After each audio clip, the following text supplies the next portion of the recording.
اولاد کے لیے بھی ہمیں قرآن و سنت میں دعائیں سکھائی گئی ہیں اور ان کا بھی اہتمام کرنا چاہیے.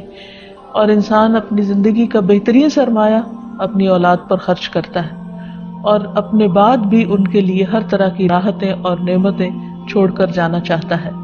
لیکن اگر اولاد نیک ہو تو وہ والدین کے لیے صدقہ جاریہ بھی بنتی ہے اور والدین کے خون پسینے کی کمائی کو ان کی زندگی میں اور ان کی زندگی کے بعد بہترین جگہوں پر استعمال کرتی ہے.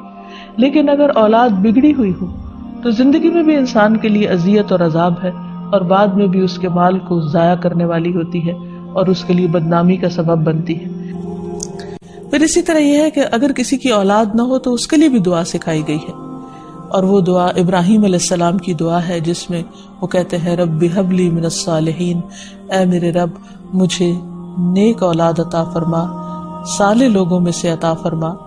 فبشرناہ بغلام حلیم، تو ہم نے اسے ایک بردبار بیٹے کی بشارت دی. یعنی اللہ سبحانہ وتعالیٰ نے ان کی دعا سن لی اور یہ دعا بہت عرصے کے بعد سنی گئی تھی لیکن بہرحال سن لی گئی.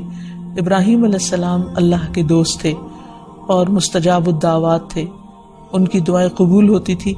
یہاں یہ بات بھی پتہ چلتی ہے کہ دعا کی قبولیت کا مطلب یہ نہیں کہ جس وقت انسان منہ سے کوئی بات نکالے اسی وقت پوری ہو جائے.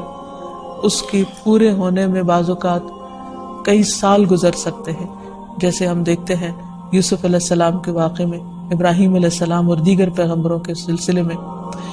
اور پھر ہم اس بارے میں یہ بھی دیکھتے ہیں کہ جس طرح ابراہیم علیہ السلام کی دعائیں قبول ہوئی تو انہوں نے اپنے رب کا اس پر شکر بھی ادا کیا اور فرمایا الحمدللہ الذی وہب لی علی الکبر اسماعیل و اسحاق ان ربی لسمیع الدعاء، کہ اللہ کا شکر ہے جس نے مجھے بڑھاپے میں اسماعیل اور اسحاق جیسی اولاد دی، بلا شبہ میرا پروردگار دعائیں سننے والا ہے.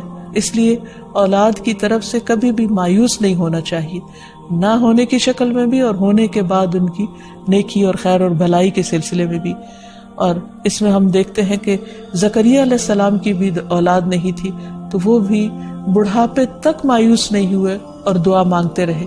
اور اس سلسلے میں آتا ہے کہ وہ جب دعا مانگتے تو کہتے رب ہب لی من لدنک ذریۃ طیبہ انک سمیع الدعاء، کہ اے میرے پروردگار مجھے اپنے پاس سے نیک اور پاکیزہ سیرت اولاد عطا فرما، تو ہی دعا کا سننے والا ہے.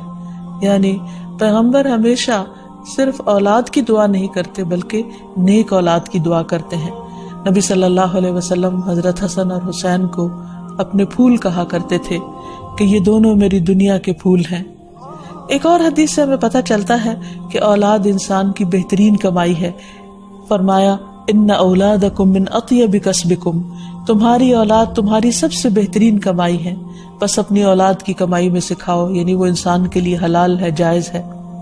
پھر اسی طرح بیٹیاں جو ہیں ان کی تعلیم و تربیت اور ان کی پرورش بھی ایک بہت خیر و بھلائی اور جنت کمانے کا ذریعہ ہے.